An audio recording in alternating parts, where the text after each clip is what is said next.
había una unanimidad en la Argentina con la voluntad de que esa película ganara el Oscar a la mejor película extranjera. Ganó una película alemana, Sin novedad en el frente, muy buena película, la verdad, un gran alegato contra la guerra, en un momento en el que hay una guerra importante en el mundo, la guerra de Ucrania, invadida cruelmente por la Rusia de Putin. Pero nos quedamos con las ganas de que esa película tuviera el Oscar. Sobre esto quiero decir dos cosas, en primer lugar. Lo primero que quiero decir es que esa película haya llegado a ese lugar, donde solo compitió con 5 películas por la mejor película extranjera. Estamos hablando del mayor premio que da la industria cinematográfica del mundo. Ya es un éxito. Que haya llegado ahí ya es un éxito de su director y de los actores. Ya es un gran éxito. No caigamos en la pálida de decir porque no ganamos. No, estuvimos ahí, se compitió. La película que ganó es una buena película, así que no perdimos mal, digamos.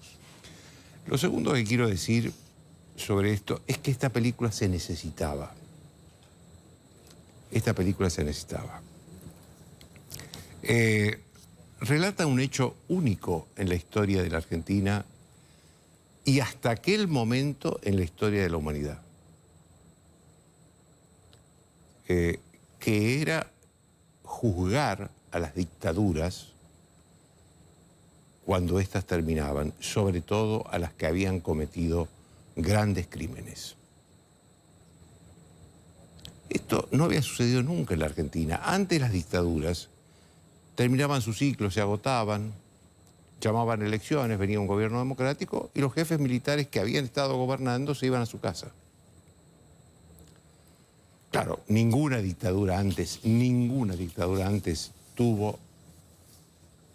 cometió la cantidad de crímenes y de violaciones a los derechos humanos como la que sucedió después del golpe militar que derrocó a Isabel Perón. Ninguna. Por esa época, inclusive un poco antes, hubo un golpe de Estado en Grecia, que derrocaron al rey de Grecia, los militares, y también fue una dictadura cruel. Después se restauró la democracia, no se juzgó a nadie. Ni hablar de los países latinoamericanos, casi todos estaban gobernados por dictaduras. Nunca se juzgó a nadie. Por eso ese hecho, el juzgamiento a las juntas, fue un hecho único. Pero, ¿por qué digo que es necesario? Como bien dice el título de la película, eso sucedió en 1985, hace casi 40 años. Es decir, que las personas que hoy tienen 55 años, que en aquel momento tenían entre 15 y 17 años, pueden tener un vago recuerdo de cómo fue aquello. Pero los que tienen 40 o menos de 40, salvo que hayan leído la historia, que hay muchos libros sobre esto, ninguno tiene ningún recuerdo que aquello sucedió. Por eso digo que es necesaria.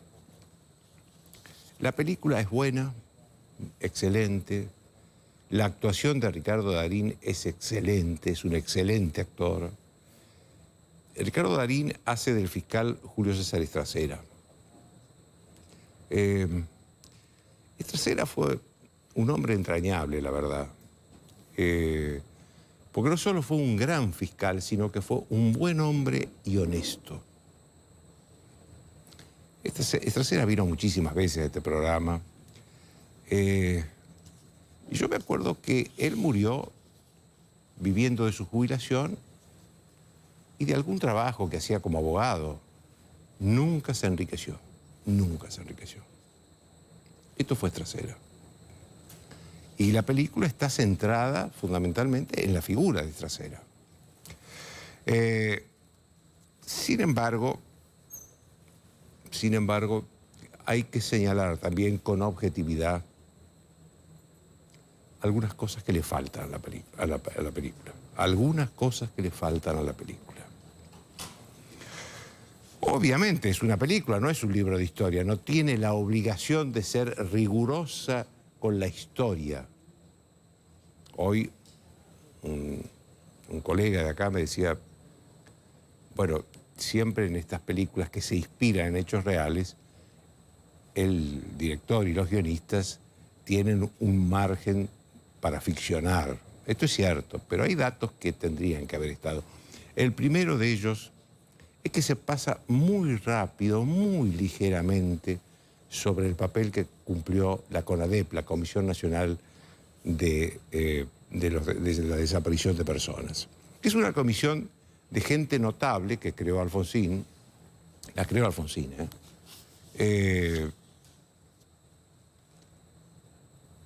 y que investigó, bajó al infierno, investigó cómo habían sido y tomó los testimonios de cómo había sido la desaparición de las personas. Las víctimas, tenían todo, la CONADEP tenía todo. El juicio a las juntas está basado en el trabajo de la CONADEP. Sin el trabajo de la CONADEP hubiera sido muy difícil el juicio, porque el margen de tiempo que tenían los jueces era muy corto, eran 4 o 5 meses nada más. Empezar ellos la investigación hubiera sido imposible. Felizmente tenían el trabajo de la CONADEP que los ayudó a conseguir los testimonios, los casos. La CONADEP tuvo a 2 mujeres como motores de la investigación. 2 mujeres que yo valoro mucho. Una fue Magdalena Ruñanzú, una amiga que murió hace pocos meses, y la otra fue Graciela Fernández Meijide, que todavía lucha por la libertad, los derechos humanos y la independencia de la justicia. Por esas 3 cosas, libertad, derechos humanos e independencia de la justicia, Graciela Fernández Meijide sigue luchando.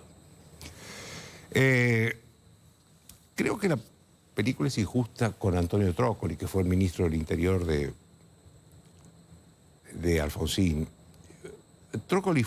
Me consta que Trócoli fue un hombre de la democracia y leal a su presidente. Un hombre democrático y leal. Fue las dos cosas. Y también es injusta cuando pasa muy por arriba la figura de Alfonsín. Ese juicio a las juntas se hizo por una decisión personal de Alfonsín y por un decreto que Alfonsín firmó.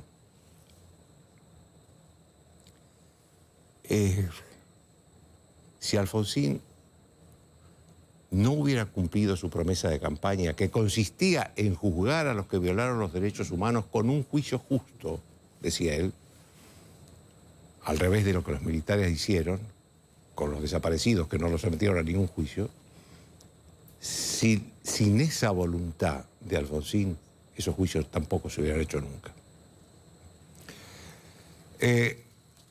Pero a mí lo que más me preocupa son algunas omisiones, sobre todo las que comprometen al peronismo. Alfonsín, cuando crea la CONADEP, con figuras notables, convoca también a algunas personas notables del peronismo, y el peronismo no quiso formar parte de la CONADEP. Después, lo que la película no dice, porque al final, para los que lo vieron, hay unas leyendas que cuentan qué pasó después, y se habla de los juicios que sucedieron después y todo lo demás. Pero no se habla de los indultos. No se dice que 5 años después, todos esos militares que fueron condenados a perpetua, algunos, fueron liberados por un indulto del presidente Carlos Menem.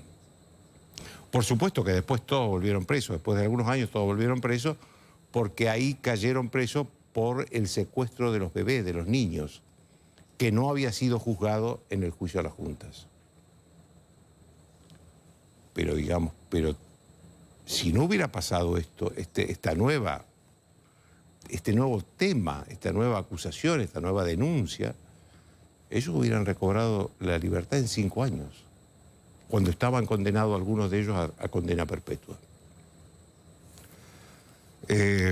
Yo no sé qué pasaba con el peronismo. Algunos dicen que el peronismo temía un golpe de Estado, que derrocara a la democracia, que era una democracia recién nacida.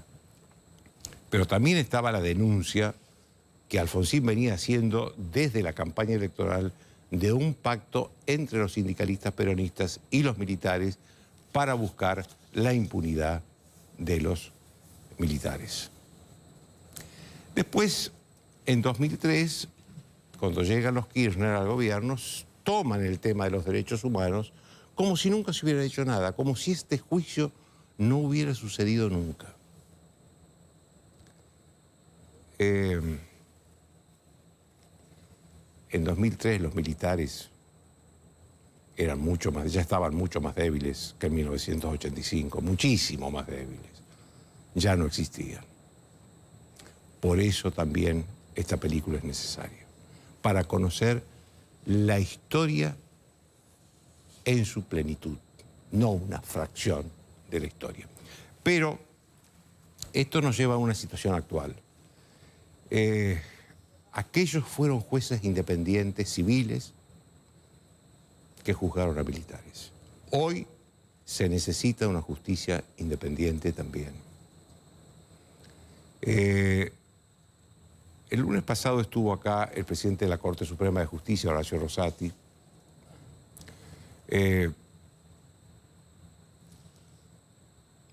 Pocos días después de que había estado en la Asamblea Legislativa cuando habló Alberto Fernández, a mí me llamó la atención mucho el contraste entre ese hombre, Rosati, sereno, tranquilo, moderado en sus respuestas, sensato en cuanto en lo que respondía en el respeto a la ley y a la Constitución.